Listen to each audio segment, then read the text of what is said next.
Hi hello सगळ्यांना, मी विभा तुमचं V3 food and vlog या यूट्यूब चॅनलवर स्वागत करते। आज आपण बनवणार आहोत तांदळाच्या पिठाचे मस्त कुरकुरीत असे पापड। चला तर मग पाहूया त्याचं साहित्य आणि कृती।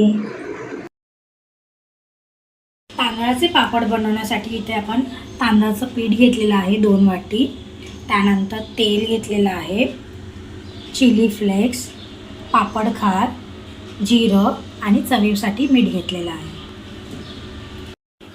आपण इथे पाणी गरम करण्यासाठी ठेवून दिलेलं आहे। इथे आपण 2 वाटी तांदळाचं पीठ घेतलेलं आहे, त्याच्या तिप्पट आपण पाणी घेणार आहोत।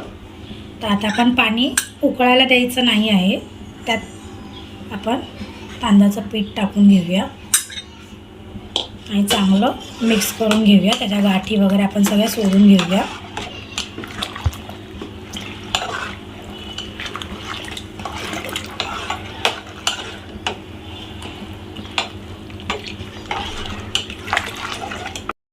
आता आपल्या गुठळ्या सोडून झालेल्या आहेत तांदळाच्या पिठाच्या, तुम्ही बघू शकता।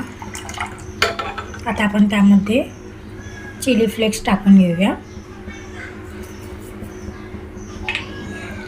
जिरं टाकूया, चवीप्रमाणे मीठ टाकून घेऊया आणि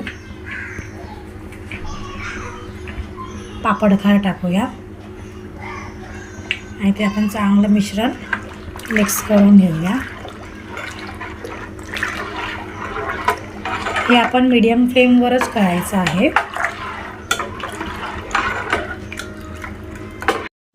आता हे मिश्रण आपण 15 ते 20 मिनिटं सतत ढवळत राहूया, जेणेकरून त्याच्या गुठळ्या होणार नाही आणि ते घट्टसुद्धा होईल। तुम्ही बघू शकता थोडं थोडं घट्ट होते आपलं पापडाचं पीठ। अशा पद्धतीने 15 ते 20 मिनिटं आपण ढवळत राहूया।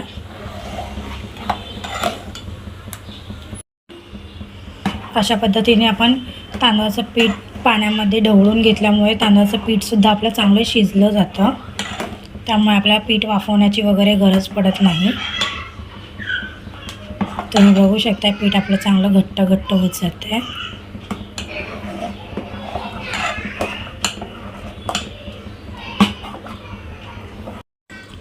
आता आपलं मिश्रण चांगलं घट्ट झालेलं आहे, तुम्ही बघू शकता एवढी कन्सिस्टन्सी त्याची हवी आहे।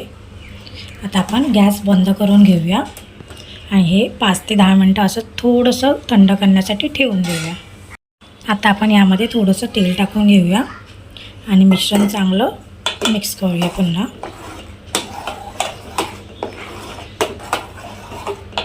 आता आपलं मिश्रण 5 ते 10 मिनिटं थोडंसं थंड करून घेतलं आहे आपण। आता आपण ते प्लास्टिकच्या पिशवीवर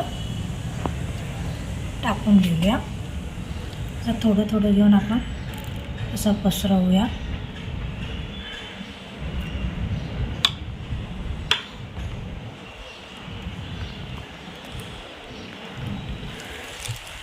एकदम पातळ पण पापड नाही पाडायचं।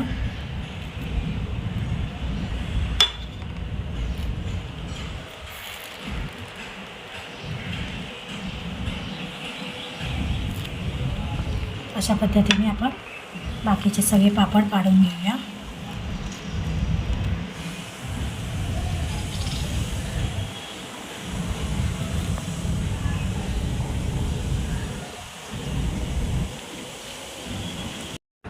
आता आपले सर्व पापड पाडून झालेले आहेत। आता आपण त्याला 2 ते 3 दिवस चांगलं ऊन दाखवून देऊया।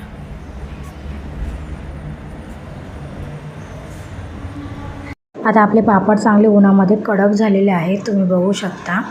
आता आपण ते तळून घेऊया। त्यासाठी आपण एका कढईमध्ये तेल गरम करण्यासाठी ठेवून दिलेले आहे। आता आपण एक एक पापड तेलामध्ये सोडून घेऊया। तुम्ही बघू शकता आपला पापड एकदम मस्त फुलत आहे। आता आपण पापडामधील तेल गाळून ते एका प्लेटवर ठेवून देऊया। अशाच पद्धतीने आपण बाकीचे पापडसुद्धा तळून घेणार आहोत। मस्त एकदम झटपट आणि कुरकुरीत असे तयार झाले आहेत आपले तांदळाच्या पिठाचे पापड।